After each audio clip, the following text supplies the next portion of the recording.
Hello, I'm Gareth Walker and I'm here with some post-match reaction to Bradford City's 3-0 victory at home to Walsall in League 2 this afternoon.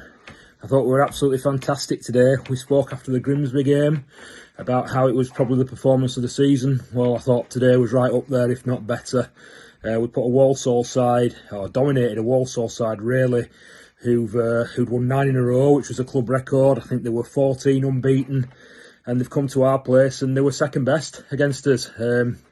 What's interesting about Walsall is I've thought a few times when I've watched them play, particularly when we went to their place earlier in the season, they're a very physical team, arguably the most physical that I've seen in the division. And if you don't stand up to that, they'll bully you and they'll run you over and they'll just dominate the game. And I thought first 5 minutes they tried. But we stood up to it. There were a couple of scrambles from corners. We didn't really seem to know where the ball was first 5 minutes. But after that, we stood up to it. We won that physical battle and we earned the right to play. And after we'd won that physical battle and after we'd earned the right to play, our direct football into Kavanagh, winning the second balls with those two attacking midfielders, Sarchevich and Poynton. I thought we dominated the game, deservedly went in front, could have been in front earlier.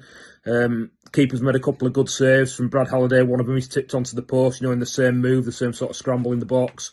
Could have been 1-0 up there. And then we scored for our next attack after that, really. Sarchevich, a brilliant finish from Sarchevich. Maybe edging towards offside, I wasn't 100% sure, but the decision went with us for once because a lot have gone against us this season. And he scored and we're 1-0 up. And then we've dominated the rest of the first half. Scored a second goal. Just before half-time, Alex Patterson, I think he shoots early and the keeper doesn't expect him to, and he wrong foots him, and again it's come down our right-hand side, and we're 2-0 up. Could have been 3-0 up not long after that. Callum Kavanagh's gone clean in. He's got only the defender to beat and he's leathered it from outside the box and the defender's blocked it when it was much easier to play in. Another City man who was bombing down the right-hand side. If he'd have just laid him in, he had a clean shot on goal again down our right. I can't remember who the City player was actually who was clean in, but he should have laid him in and we'd have been 3-0 up. Second half, I thought Walsall come out and had another go again. They'd lost their captain Jamal Matt in the first half to injury, but they came out and had a real go second half, but without really testing Sam Walker. I don't remember Sam Walker having a lot to do.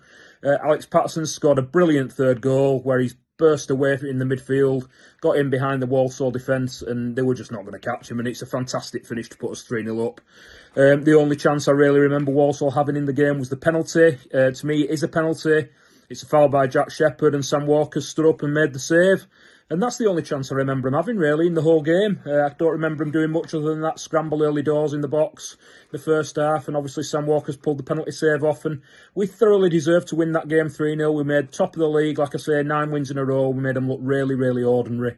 The box midfield, again, like I say, we're playing very direct into Kavanagh, who doesn't win a lot in the air because he's only small, but we pick up the second balls.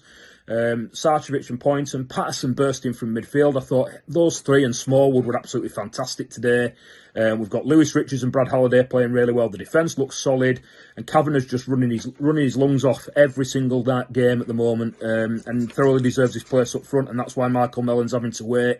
Obviously, big test on Tuesday because when you beat top of the league, we've now got bottom of the league on Tuesday at home, and it would be a complete waste of today's result if we weren't to turn up against Morecambe. We've got to do exactly the same again, take the 3 points, including today and Tuesday's game. 4 out of 5 games are at home. The away one is Wimbledon on Saturday next week, who I think are one of the few teams up near the top of the league that have a game in hand on us. So if we can beat Morecambe and avoid defeat against Wimbledon, we are right in the mix. The only shame today was to see that Doncaster scored late on to win 1-0 because I think every other team up there has dropped points. So long may it continue. Obviously, it's Bradford City, so we know it's likely to go wrong at some point, but we've just got to keep this run going for as long as we can because we are playing really, really well at the moment and we will be a match for anybody. Onwards and upwards with the West Yorkshire Football Show.